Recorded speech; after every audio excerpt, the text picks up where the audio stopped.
Praise the Lord. നല്ലൊരു പ്രഭാതം ദൈവം നൽകത്തിനായി നമുക്ക് സ്തോത്രം ചെയ്യാം. ഈ രാവിലെ സമയത്ത് ദൈവത്തിൻ്റെ പരിശുദ്ധാത്മാവ് നമുക്ക് നൽകുന്ന ആലോചന യെശയ്യാ പ്രവാചകൻ്റെ പുസ്തകം 44-ാം അധ്യായം 2-ാം വാക്യം. ദ ബുക്ക് ഓഫ് യെശയ്യാ ചാപ്റ്റർ 44 വേർഡ്സ് 2. നിന്നെ ഉരുവാക്കിയവനും ഗർഭത്തിൽ നിന്നെ നിർമ്മിച്ചവനും നിന്നെ സഹായിച്ചവനുമായ യഹോവ ഇപ്രകാരം അരുളിച്ചെയ്യുന്നു, എൻ്റെ ദയാസ്ഥനായ യാക്കോബേ, ഞാൻ തിരഞ്ഞെടുത്ത യേശുവേ, നീ ഭയപ്പെടേണ്ട. ദൈവം നിന്നെ ഉണ്ടാക്കിയതാണ്. നീ അറിയുന്നതിന് മുമ്പ് അമ്മയുടെ ഉദരത്തിൽ ആ കർത്താവ് ഇതുവരെയും നമ്മളെ സഹായിച്ചു.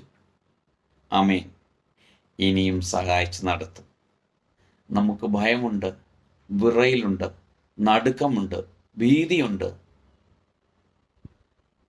എന്നാൽ ഇന്ന് ഈ തിരുവചനം പോലെ പ്രാർത്ഥിച്ച് ധ്യാനിച്ച് ഉറച്ചു നിൽക്കുക. നിങ്ങളുടെ കാര്യങ്ങൾ നന്മയ്ക്കായിട്ട് കർത്താവ് മാറ്റും.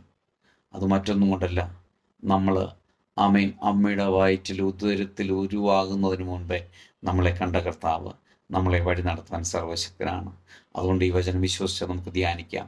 നല്ല കർത്താവെ നന്ദിയോടെ സ്തുതിക്കുന്നു, സ്തോത്രം ചെയ്യുന്നു.